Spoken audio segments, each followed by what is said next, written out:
Dears, introductory speech എങ്ങനെയാണ് എഴുതുക എന്നുള്ളത് അറിയില്ലേ? അങ്ങനെയാണെങ്കിൽ ഈ വീഡിയോ നിങ്ങൾക്കുള്ളതാണ്. Yes, welcome back to Catalyst Education. I am Chesna, your English faculty. So in this video we are going to tell about how to write an introductory speech. So ഇന്ന് നമ്മൾ പഠിക്കാൻ വേണ്ടി പോകുന്നത് എങ്ങനെയാണ് ഒരു ഇൻട്രോഡക്ടറി സ്പീച്ച് എഴുതുക, അല്ലെങ്കിൽ എങ്ങനെയാണ് അതിന്റെ ഫുൾ മാർക്ക് നമ്മൾ സ്കോർ ചെയ്യുക, എന്തൊക്കെയാണ് അതിന്റെ ക്രൈറ്റീരിയ എന്നുള്ള കാര്യങ്ങളാണ് ഈ വീഡിയോയിൽ നമ്മൾ ഡിസ്കസ് ചെയ്യാൻ വേണ്ടി പോകുന്നത്. ഓക്കെ, സോ നിങ്ങൾക്ക് എല്ലാ ആൾക്കാർക്കും ഇൻട്രൊഡക്ഷൻ എഴുതാൻ അറിയാം അല്ലെ? ഇൻട്രൊഡക്ഷൻ എന്ന് പറയുമ്പോൾ നമ്മൾ പൊതുവെ എന്ത് ചെയ്യും, ഒരു കാര്യങ്ങൾ ഡീറ്റെയിൽ ആയിട്ട് പറയുന്നതിന്റെ മുന്നേ അതിനെപ്പറ്റി ഒന്ന് പരിചയപ്പെടുത്തി സംസാരിക്കാണ് പൊതുവെ നമ്മൾ ഇൻട്രൊഡക്ഷനിൽ ചെയ്യുന്നത് അല്ലെ? അതിലെല്ലാ കാര്യങ്ങളും നമ്മൾ ഡീറ്റെയിൽ ആയിട്ട് കൊടുക്കില്ല. എന്നാൽ ആ ഇൻട്രൊഡക്ഷൻ വായിക്കുമ്പോൾ ആ വായിക്കുന്ന ആൾക്കാർക്ക് നല്ലൊരു ഐഡിയ കിട്ടും അതിനെ പറ്റിയിട്ടുള്ള കംപ്ലീറ്റ് കാര്യങ്ങൾ അല്ലെ? അഥവാ ഒരു പരിചയപ്പെടുത്തലാണ് ശരിക്കും അവിടെ നടക്കുന്നതെന്നല്ല. സോ എക്സാമിന് ഇപ്പൊ നമുക്ക് ഇൻട്രൊഡക്ടറി സ്പീച്ച് ബേസ് ചെയ്തിട്ടുള്ള ചോദ്യങ്ങൾ എങ്ങനെയാ വരിക? യെസ്, ഹിയർ നിങ്ങൾക്ക് അവിടെ ക്വസ്റ്റ്യൻ കൊടുത്തിട്ടുണ്ട് ഞാൻ സ്ലൈഡിൽ, നിങ്ങൾക്ക് അത് വായിക്കാം അല്ലെ? യെസ്, ഇവിടെ എന്താ ചോദ്യം? As A tourist guide you have been asked to take a group of foreign tourists to a beach near your locality. So ഇവിടെ നിങ്ങളോട് പറഞ്ഞെന്താ, നിങ്ങൾ ഒരു ടൂറിസ്റ്റ് ഗൈഡ് ആണെന്ന് വിചാരിക്കുക അല്ലെ? യെസ്, അപ്പൊ നിങ്ങളൊരു ടൂറിസ്റ്റ് ഗൈഡ് ആണ്. നിങ്ങളോട് എന്ത് ചെയ്യാനാണ് ഇവിടെ പറഞ്ഞിട്ടുള്ളത്? Yes, to take a group of foreign tourists to a beach near your locality. നിങ്ങളുടെ അടുത്ത പ്രദേശത്തുള്ള ഒരു ബീച്ച് ഉണ്ട്. അപ്പൊ ആ ബീച്ചിലേക്ക് നിങ്ങൾ എന്ത് ചെയ്യാണ്? ഫോറിൻ ടൂറിസ്റ്റേഴ്സിനെ അവർ നിങ്ങൾ ഗൈഡ് ചെയ്യാന്ന് വിചാരിച്ചല്ലേ? ഒരു ഗ്രൂപ്പ് ഓഫ് ഫോറിൻ ടൂറിസ്റ്റുകളെ നിങ്ങൾ കൊണ്ടുപോവാണ്. അപ്പൊ അങ്ങനെയുള്ള ഒരു ഗൈഡാണ് നിങ്ങളെന്ന് നിങ്ങളോട് സങ്കല്പിക്കാനാ പറയാം. അപ്പൊ അങ്ങനെ ഒരു നിലക്ക് നിങ്ങളോട് എന്താ പറഞ്ഞേ? Prepare a short introductory speech to the tourist projecting the specialities of the beach. So നിങ്ങളോട് പറഞ്ഞത് എന്താന്ന് വെച്ചാൽ prepare a short introductory speech, ഒരു ചെറിയ അല്ലെ ഇൻട്രൊഡക്ടറി സ്പീച്ച് നിങ്ങളോട് തയ്യാറാക്കാനാണ് പറഞ്ഞത്. എന്തിനല്ലേ? To the tourist projecting the specialities of the beach. അഥവാ ഫോറിൻ ആയിട്ടുള്ള ടൂറിസ്റ്റ് അല്ലെ, വിദേശികളായിട്ടുള്ള യാത്രക്കാരാണ്, വിദേശികളായിട്ടുള്ള ട്രാവലേഴ്സ് ആണല്ലോ നമ്മുടെ മുന്നിലേക്ക് വന്നിട്ടുള്ളത്. അപ്പൊ അവർക്ക് ഈ ഒരു സ്ഥലത്തെ പറ്റിയിട്ട് എന്തെങ്കിലും ഒരു ഐഡിയ ഉണ്ടോ? ഇല്ല. ആ ഒരു ബീച്ചിനെ പറ്റിയിട്ട് ഒരു ഐഡിയ ഇല്ല. അപ്പൊ നമ്മളാണ് എന്ത് ടൂറിസ്റ്റിന്റെ ഗൈഡ് എന്ന് പറയുന്നത്. അപ്പൊ തീർച്ചയായിട്ടും എന്ത് ചെയ്യണം? നമ്മൾ അവർക്ക് മുന്നിൽ ഒരു ഇൻട്രൊഡക്ടറി സ്പീച്ച് നടത്താണ് അബൌട്ട് ദാറ്റ് ബീച്ച്, ആ ഒരു ബീച്ചിനെ പറ്റിയിട്ട്. സോ ഇവർക്ക് ഒന്നും അറിയില്ല, ആ ബീച്ച് ഇതിന്റെ സ്പെഷ്യാലിറ്റി കാര്യങ്ങൾ ഒന്നും അറിയില്ല. ഓക്കെ, അപ്പൊ എന്ത് ചെയ്യണം? വിദേശികളാണ്, ഫോറിനേഴ്സ് ആണ്, അവരെ നമ്മൾ എന്ത് ചെയ്യണം? തീർച്ചയായിട്ടും നമ്മൾ വെൽക്കം ചെയ്യണം. നമ്മൾ ആരാ എന്നുള്ളത് നമ്മൾ അവർക്ക് പറഞ്ഞു കൊടുക്കണം. ഞാനാണ് അല്ലെ, എന്റെ പേര് പറഞ്ഞിട്ട് ഞാനാണ് നിങ്ങളുടെ ഗൈഡ്. അപ്പോ നിങ്ങൾ എത്തിയിട്ടുള്ളത് ഈ ഒരു ബീച്ചിലാണ്. ഇവിടെ നിങ്ങൾക്ക് അത് കാണാൻ വേണ്ടി പറ്റും, ഇത് കാണാൻ വേണ്ടി പറ്റും, ആൻഡ് ഇവിടെ നിങ്ങൾക്ക് എന്തൊക്കെ ഫെസിലിറ്റീസ് ഉണ്ട്, എന്തൊക്കെ നിങ്ങൾക്ക് എക്സ്പ്ലോർ ചെയ്യാം, അതേപോലെ എന്തൊക്കെ നിങ്ങൾ ശ്രദ്ധിക്കണം, എന്തൊക്കെ നിങ്ങൾ അവോയ്ഡ് ചെയ്യണം, അങ്ങനെയുള്ള കുറെ കാര്യങ്ങളാണ് നമ്മൾ ഇൻട്രൊഡക്ഷൻ എന്നുള്ള രീതിയിൽ നമ്മൾ അവർക്ക് മുന്നിൽ നമ്മൾ പറയേണ്ട കാര്യങ്ങൾ. അത് തന്നെയാണ് ഇവിടെ ഇൻട്രൊഡക്ടറി സ്പീച്ച് എന്നുള്ളതിനോട് ഉദ്ദേശിച്ചത്. കാരണം ഇൻട്രൊഡക്ഷൻ നിങ്ങൾക്കറിയാം, സ്പീച്ച് നിങ്ങൾക്കറിയാം അല്ലെ? സ്പീച്ച് എന്ന് പറഞ്ഞാൽ നമ്മൾ പ്രസംഗിക്കുകയാണ്, നമ്മളൊരു വിഷയത്തിന്റെ പേരിൽ നമ്മൾ സംസാരിക്കുകയാണ് അവിടെ എന്നുള്ള. അപ്പോ ഇവിടെ നമ്മൾ ചെയ്യുന്നത് എന്താ? ഇൻട്രൊഡക്ടറി സ്പീച്ച് എന്ന് പറയുമ്പോൾ പരിചയപ്പെടുത്തി സംസാരിക്കുകയാണ് നമ്മൾ ചെയ്യുന്നത്. കൃത്യമായിട്ട് ഒരു ഐഡിയ ഉണ്ടാക്കി കൊടുക്കണം അവർക്ക് ചെയ്യുന്നത് അല്ലെ? യെസ്, അപ്പൊ അതിൽ എന്തൊക്കെയാ വേണ്ടേ? ഒരു ഇൻട്രൊഡക്ടറി സ്പീച്ചിൽ നിങ്ങൾക്ക് എന്തൊക്കെയാണ് വേണ്ടത് എന്നുള്ള യെസ് കൃത്യമായിട്ട് നിങ്ങൾ എന്ത് ചെയ്യണം? വെൽക്കം ചെയ്യണം അല്ലെ? ടൂറിസ്റ്റുകളെ വെൽക്കം ചെയ്തിട്ട് നിങ്ങൾ സംസാരിക്കണം എന്നുള്ള ഒരു ഇൻട്രൊഡക്ടറി സ്പീച്ചിൽ. അതേപോലെ തന്നെ നിങ്ങൾ എന്ത് ചെയ്യണം?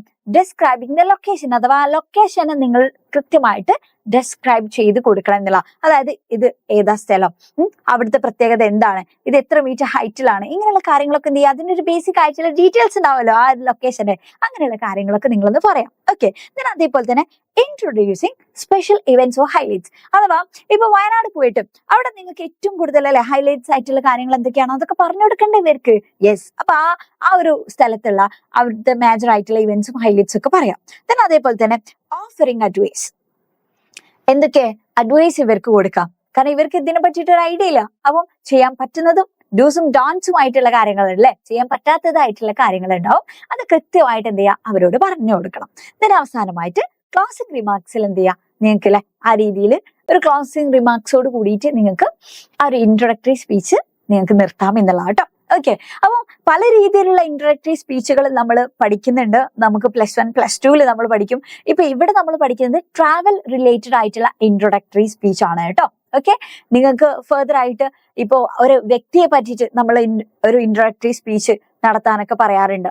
അതേപോലെ തന്നെ ഇനിയിപ്പോ ഒരു ഡിബേറ്റിന് മുന്നുള്ള ഒരു ഇൻട്രൊഡക്ടറി സ്പീച്ച്, ആ രീതിയിലൊക്കെ നമുക്ക് ചോദ്യങ്ങൾ വരും. ഓക്കെ, അപ്പൊ ആദ്യം തന്നെ ആദ്യത്തെ പടി എന്നുള്ള രീതിയിലാണ് നമ്മൾ ഇൻട്രോഡക്ടറി സ്പീച്ച് പഠിക്കുന്നത് അബൌട്ട് ഈ ഒരു ട്രാവൽ എക്സ്പീരിയൻസ് ബേസ് ചെയ്തിട്ടുള്ള കേട്ടോ. ഓക്കെ, ട്രാവൽ റിലേറ്റഡ് ആയിട്ടുള്ള. സോ ഇൻട്രോഡക്ടറി സ്പീച്ച് നമ്മളിപ്പോ എക്സാമിന് നിങ്ങളോട് ഏതെങ്കിലും ഒരു പ്ലേസിനെ പറ്റിയിട്ട് നിങ്ങളോട് എഴുതാൻ പറഞ്ഞാൽ കൃത്യമായിട്ട് നിങ്ങളുടെ കയ്യിൽ എന്ത് വേണം? ഏതെങ്കിലും ഒരു സ്ഥലത്തെ പറ്റിയിട്ട് മിനിമം കുറച്ച് ഡീറ്റെയിൽസ് നിങ്ങളുടെ കയ്യിൽ വേണം. അവിടുത്തെ പ്രത്യേകത എന്താണ്, അവിടുത്തെ ഫെസിലിറ്റീസ് എന്തൊക്കെയാണ്, അവിടുത്തെ ഹൈലൈറ്റ്സ് എന്തൊക്കെയാണ്, ഇങ്ങനെയുള്ള കാര്യങ്ങൾ നിങ്ങൾ അറിഞ്ഞാലേ നിങ്ങൾക്ക് അത് എഴുതാൻ വേണ്ടി പറ്റുള്ളൂ അല്ലെ. അപ്പൊ നോക്കാം, നിങ്ങൾക്ക് ഇഷ്ടപ്പെട്ട ഏതെങ്കിലും ഒരു സ്ഥലത്തെ പറ്റിയിട്ട് മിനിമം കുറച്ച് ഡീറ്റെയിൽസ് നിങ്ങൾ പഠിച്ചു വെക്കാം. ഓക്കെ, ഞാൻ ഇവിടെ കുറച്ച് കൊടുത്തിട്ടുണ്ട്. മൂന്നാർ എന്ന് പറഞ്ഞിട്ടുള്ള, മൂന്നാറിനെ നമുക്കറിയാം ഹെവൻ അല്ലെങ്കിൽ പാരഡൈസ് ഓഫ് കേരള എന്നൊക്കെയാണ് നമ്മൾ വിളിക്കാറുള്ളത് അല്ലെ. ദെൻ ഗോവ എന്ന് പറയുമ്പോഴോ ടൂറിസ്റ്റ് പാരഡൈസ് എന്നാണ് ഗോവ അറിയപ്പെടുന്നത്. Then Alappuzha the land of back waters എന്നാണ് ആലപ്പുഴ അറിയുന്നത് അല്ലെ. അപ്പൊ നമുക്ക് ഇങ്ങനെയൊക്കെ അവരെ വെൽക്കം ചെയ്യാം. ടൂറിസ്റ്റുകളെ നമ്മൾ വെൽക്കം ചെയ്യണമല്ലോ, അതാണല്ലോ നമ്മുടെ ആദ്യത്തെ കാര്യം. അപ്പൊ നോക്കുക, എക്സാമിന് പഠിക്കുമ്പോൾ ഇൻട്രോഡക്ടറി സ്പീച്ച് എന്ന് പറയുമ്പോൾ നമ്മുടെ മൈൻഡിൽ വേണം അതിൽ ടൂറിസ്റ്റുകളെ വെൽക്കം ചെയ്യണം, ലൊക്കേഷനെ പറ്റി പറയണം, അവിടുത്തെ ഇവന്റ്സ് ഹൈലൈറ്റ്സ് പറയണം, അതേപോലെ തന്നെ അഡ്വൈസുകളൊക്കെ കൊടുക്കണം, ക്ലാസിംഗ് റിമാർക്ക് വേണം. ഇത്രയും കാര്യങ്ങൾ ഒരു ഇൻട്രോഡക്ടറി സ്പീച്ചിൽ വേണം എന്നുള്ളത് സെറ്റ് ചെയ്ത് വെക്കുക. ഓക്കെ, സോ ഇത് ഞാൻ കൊടുത്തിട്ടുള്ളത് എന്തിനാണെന്ന് വെച്ചാൽ നമ്മൾ വെൽക്കം ചെയ്യുമ്പോൾ ടൂറിസ്റ്റുകളെ നമ്മൾ വെൽക്കം ചെയ്ത് സംസാരിക്കുന്ന സമയത്ത് വെൽക്കം ടു എന്ന് പറഞ്ഞിട്ട് വെൽക്കം ടു മൂന്നാർ എന്നൊക്കെ നമ്മൾ പറയുമ്പോൾ അതിനുശേഷമായിട്ട് അല്ലെ ദ പാരഡൈസ് ഓഫ് കേരള എന്നൊക്കെ പറഞ്ഞിട്ട് ഒരു അട്രാക്റ്റീവ് അല്ലെ ആക്കാൻ വേണ്ടിയിട്ടാണ്. ഓക്കെ, സോ നോക്കാം, ഇവിടെ ഞാൻ കൊടുത്തിട്ടുള്ളത് ഈ ഒരു കൊടുത്തിട്ടുള്ള ഇൻട്രോഡക്ടറി സ്പീച്ച് ആണ്. ഞാൻ ഇവിടെ ജസ്റ്റ് വെൽക്കമിങ് ടൂറിസ്റ്റ് എന്ന് കൊടുത്തത് എന്തിനാന്ന് വെച്ചാൽ നിങ്ങൾക്ക് എക്സാമിന് അങ്ങനെ എഴുതണം എന്നില്ല കേട്ടോ. നിങ്ങൾ പാരഗ്രാഫ് ആക്കിയിട്ട് ഇങ്ങനെ സെപ്പറേറ്റ് കൊടുത്താൽ മതി. ഞാൻ ഇവിടെ ഇങ്ങനെ കൊടുത്തത് എന്തിനാന്ന് വെച്ചാൽ നിങ്ങൾക്ക് എളുപ്പത്തിൽ ഐഡന്റിഫൈ ചെയ്യാനാ ഇത് ഏത് പാരഗ്രാഫ് ആണ് എന്നുള്ളത്. ഓക്കെ, സോ ആദ്യത്തെ പാരഗ്രാഫ് വെൽക്കമിങ് ടൂറിസ്റ്റ് ആണ്, ടൂറിസ്റ്റുകളെ വെൽക്കം ചെയ്തുകൊണ്ടുള്ളതാണ്. സോ ഇവിടെ പറയാണ്, ladies and gentleman, you are welcome to God's own country Kerala.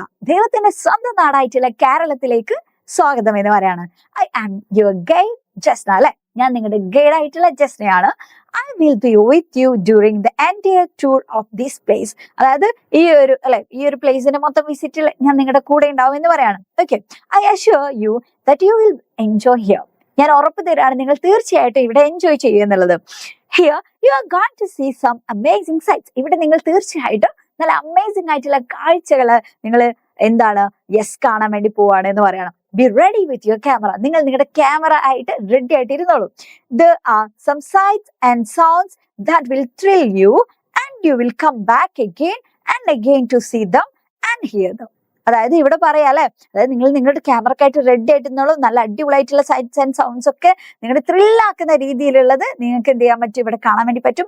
ഇത് നിങ്ങളെ വീണ്ടും വീണ്ടും അല്ലെ ഇങ്ങോട്ടേക്ക് വരുത്തും എന്നുള്ള രീതിയിലാണ് പറയുന്നത്. And you will come back again and again to see them and hear them. വീണ്ടും അത് കാണാനും കേൾക്കാനൊക്കെ നിങ്ങൾ ഇങ്ങോട്ട് തന്നെ വരും എന്നുള്ള രീതി പറയണം. അപ്പൊ അത്രയും അടിപൊളിയായിട്ടുള്ള കാര്യങ്ങളാണ്. സോ നിങ്ങൾ ഇങ്ങനെ റെഡി ആയിട്ടിരുന്നോ ക്യാമറയും കാര്യങ്ങളൊക്കെ കൊണ്ടിട്ട് ഇത് പറയാം അല്ലെ. യെസ്, അപ്പൊ ആദ്യം തന്നെ നല്ലൊരു വെൽക്കമിംഗ് ആണ് അവർക്ക് കൊടുത്തത്.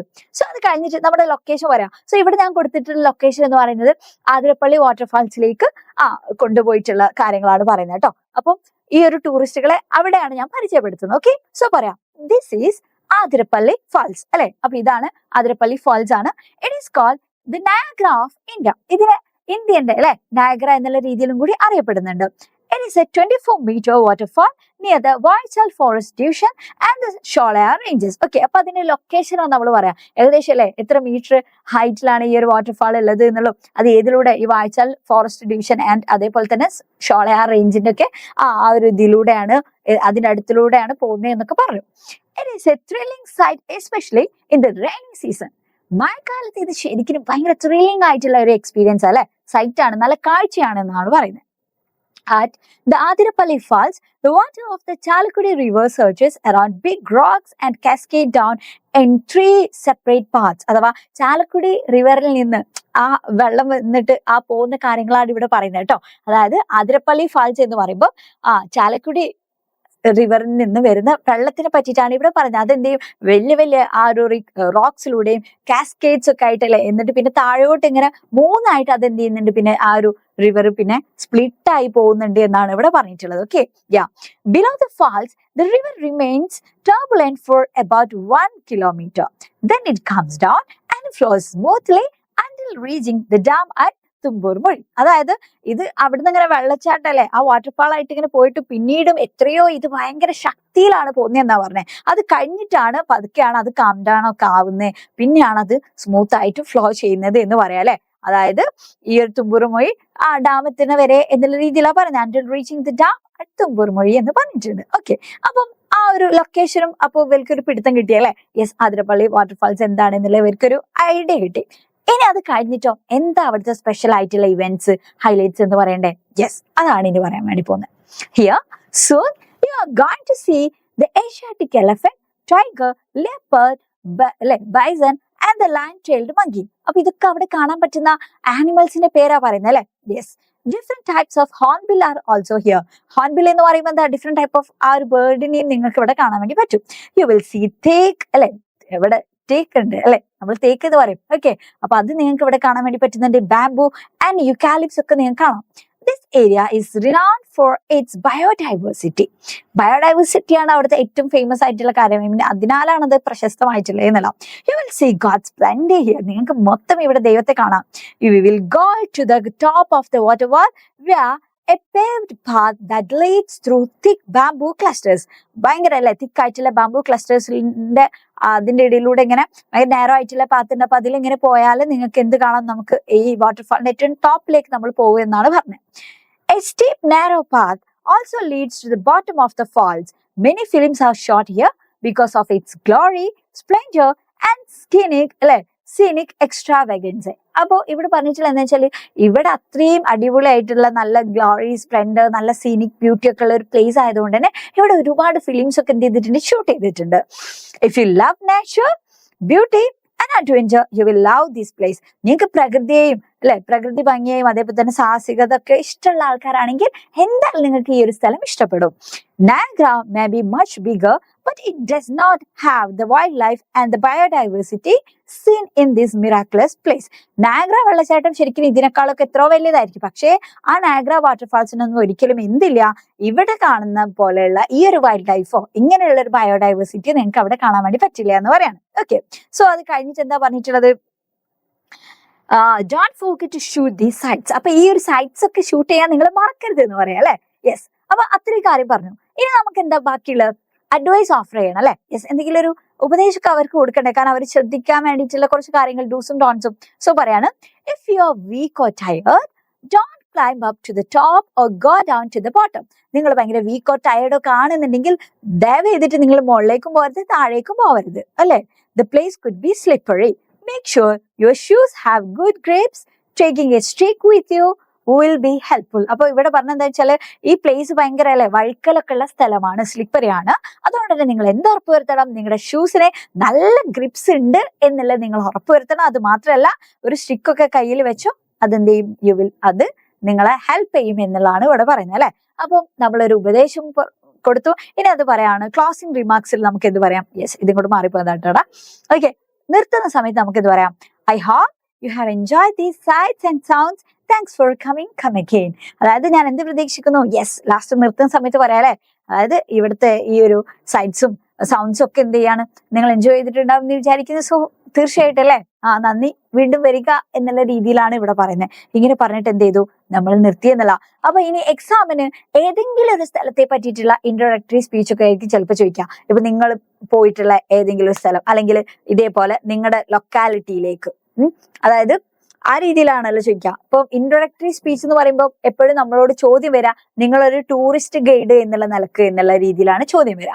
അപ്പം നിങ്ങൾ ഒരു ടൂറിസ്റ്റ് ഗൈഡാണ്, നിങ്ങൾ ഏതെങ്കിലും ഒരു ലൊക്കാലിറ്റിയിലേക്ക് ഇതേപോലെ ഒരു ഫോറിൻ ടൂറിസ്റ്റേഴ്സിനെ അല്ലെങ്കിൽ മറ്റേതെങ്കിലും വിസിറ്റേഴ്സിനൊക്കെ നിങ്ങൾ എടുത്തിട്ട് അപ്പം ആ ലൊക്കേഷനെ പറ്റിയിട്ട് നിങ്ങൾ നടത്തുന്നത് ഒരു ഇൻട്രോഡക്ടറി സ്പീച്ച് ആയിരിക്കും ചോദിക്കാം. അപ്പൊ എന്ത് ചെയ്യാം, നിങ്ങൾക്ക് തീരുമാനിക്കാം നിങ്ങൾ ഏതിനെ എഴുതണം എന്നുള്ള രീതിയിൽ അല്ലെ. അപ്പൊ നിങ്ങൾക്ക് ഏറ്റവും ഇഷ്ടപ്പെട്ടിട്ടുള്ള ഏതെങ്കിലും ഒരു സ്ഥലത്തെ പറ്റി മിനിമം കുറച്ച് ഡീറ്റെയിൽസ് നിങ്ങൾ എന്തായാലും പഠിച്ചിരിക്കണം.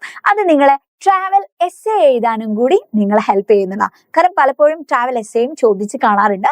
സോ ട്രാവൽ എസ്സേ എന്ന് പറയുമ്പോൾ നമ്മൾ പോയിട്ടുള്ള, നമ്മൾ വിസിറ്റ് ചെയ്തിട്ടുള്ള ആ ഒരു സ്ഥലത്തെ പറ്റിയിട്ടുള്ള ഒരു എസ്സേ ആണ് നമ്മൾ എഴുതുന്നത് അല്ലെ. അത് കംപ്ലീറ്റ് എങ്ങനെയാ പോയത്, എന്താണ് അവിടുത്തെ പ്രത്യേകത, എന്തൊക്കെ അവൈലബിൾ ആണ്, അങ്ങനെയുള്ള കംപ്ലീറ്റ് ഡീറ്റെയിൽസ് നമ്മൾ അവിടെ കൊടുക്കാൻ വേണ്ടി പറ്റണം. സോ അതിനും നിങ്ങൾ എന്തായാലും ഏതെങ്കിലും ഒരു സ്ഥലത്തെ പറ്റിയിട്ട് കുറച്ച് കാര്യങ്ങൾ അറിഞ്ഞിരിക്കണം. ഓക്കെ, സോ നിങ്ങൾ എന്തായാലും ഇഷ്ടപ്പെട്ട സ്ഥലത്തെ പറ്റിയിട്ട് ഉള്ള ഡീറ്റെയിൽസ് നിങ്ങൾ പഠിച്ചു വെക്കുക. ഈ കാര്യങ്ങൾ നിങ്ങൾ എന്ത് ചെയ്യാം, നിങ്ങൾക്ക് പഠിച്ചു വെക്കാം. ഈ അതിരപ്പള്ളി ഫാൾസ് ആണെങ്കിൽ നിങ്ങൾക്ക് അതും എഴുതാം. ഓക്കെ, സോ നന്നായിട്ട് എന്ത് ചെയ്യുക, പ്രിപ്പയർ ചെയ്യുക, പ്രീവിയസ് ഇയർ ക്വസ്റ്റ്യൻസ് ഒക്കെ നോക്കുക, എന്നിട്ട് ഒന്ന് എഴുതി നോക്കുക, നിങ്ങളെ കൊണ്ട് പറ്റുന്നുണ്ടോ, ഇമ്പ്രൂവ് ആവുന്നുണ്ടോ എന്നുള്ള കാര്യങ്ങളൊക്കെ ഒന്ന് പ്രാക്ടീസ് ചെയ്ത് നോക്കുക. എങ്കിൽ മാത്രമേ നിങ്ങൾക്ക് നല്ലൊരു ഇമ്പ്രൂവ്മെന്റ് ഉണ്ടാവുള്ളൂ, നല്ല രീതിയിൽ നിങ്ങളുടെ റൈറ്റിംഗ് സ്കില്ല് നിങ്ങൾക്ക് മെച്ചപ്പെടുത്താൻ വേണ്ടി പറ്റുള്ളൂ. സോ നന്നായിട്ട് തന്നെ നിങ്ങൾ വർക്ക്ഔട്ട് ചെയ്ത് നോക്കുക. Wish you all the best and thank you for watching. By.